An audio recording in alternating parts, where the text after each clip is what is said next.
The red lights are now on. The microphone. I think you should start take it from the top again for the 1, 2, 3. I'm happy to take the advice of the senior opposition whip. So let me restate that the committee on the Aquaculture Legislation Amendment Bill number 3 is resumed. And before the dinner break, Damien O'Connor had the call. He's just under 2 minutes remaining. In the absence of the member who had the call, is some other member seeking the call? Yes, Mr. Chairman. Dr. Asher. No, we had the voice there. Okay. Thank you, Mr. Chairman. It's my pleasure to speak on this bill, which we support on this side of the House. This is a bill which really was started by the Labor government.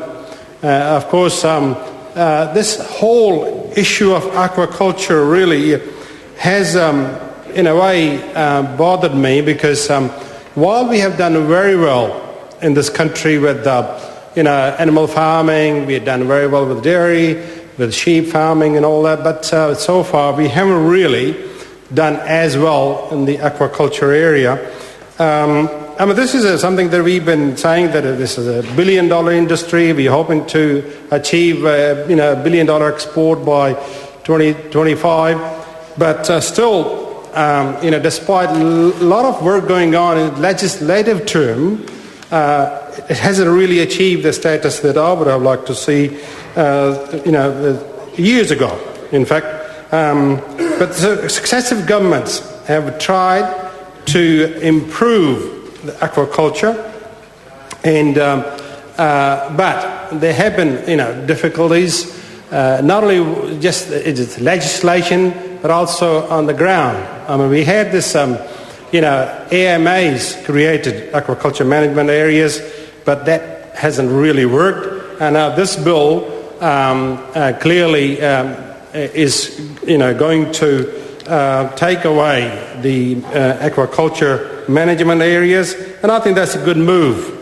But having said that, Mr. Chairman, there are a number of issues which, as we go through this committee stage, we'll note that they are of concern to the industry, and clearly one of those concern is the undue adverse effects.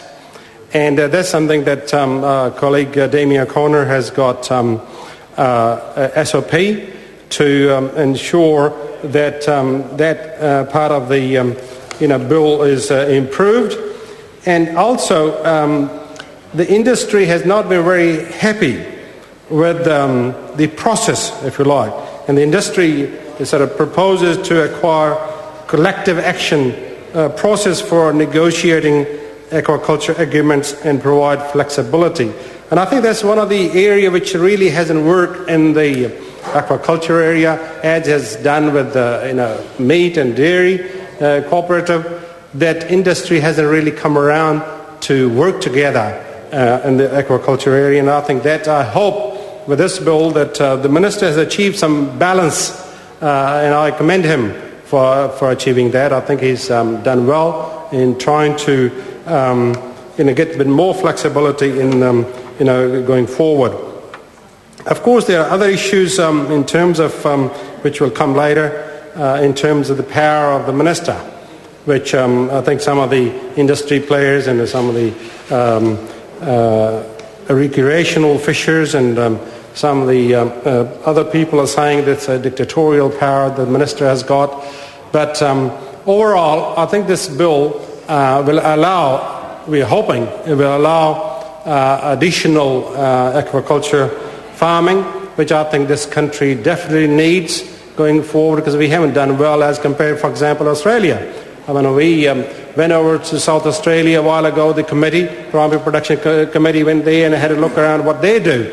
And it appears that at least in South Australia they do very well in aquaculture, but we still have not really made major strides in promoting aquaculture in New Zealand. But I'm hoping with this bill, which again, I think this is I would call it a work in progress, that going forward, that we need to continuously work on this area, and I hope that with this bill passing that we'll have much improved aquaculture in New Zealand. So, Mr. Chairman, with those few words on this part one, I think it's important for us to realise that once again that Minister has done overall a good job in bringing this bill, and we did quite a bit of work in the Select Committee, obviously, in terms of improving it, and thank you for Mr. Chairman there, Chair of the Committee, for work he's done too. Thank you. We have some amendments, and so the question will be that the Minister's amendments set out on SOP number 277 to amendments set out on SOPs 264 and 265 be agreed to. Amendments to amendments? Yeah, the Minister, I'll explain. The Minister in his speech explained that SOPs 264 and 265 would be withdrawn, and so we have amendments to the amendments. Oh, so it's amended as amended? Correct. We're not getting into a debate. I'm now going to put the question that the amendments on SOP 277 to amendments set out in 264 and 265 be agreed to. Those of that opinion will say aye. Contrary, no. Ayes have it. The Minister's, and then the second question is that the Minister's amendments set out on SOPs number 264 and 265 as amended be agreed to. Those of that opinion will say aye. Contrary, no. The ayes have it. The question now is that part one as amended stand part. Those of that opinion will say aye. Contrary, no. Part one as amended will stand part. Sorry, I can't hear the member. You want a party vote? Yes, please. On the amended part one question? Yes. The clerk will conduct a party vote. Order. Votes in silence. New Zealand National. 57 votes in favour. New Zealand Labour. 25 in favour.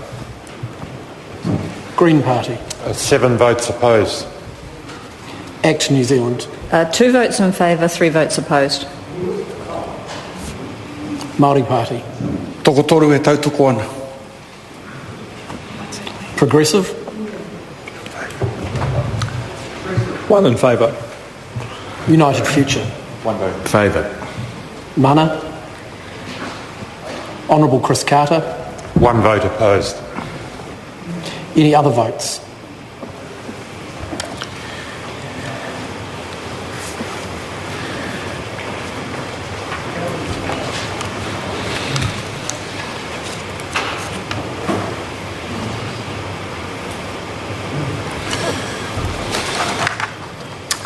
The ayes are 89, the noes are 11. Part 1 as amended will stand part. The question now is that Part 2 stand part. This is debate on clauses 31 to 48A and the schedules 1A and 1B.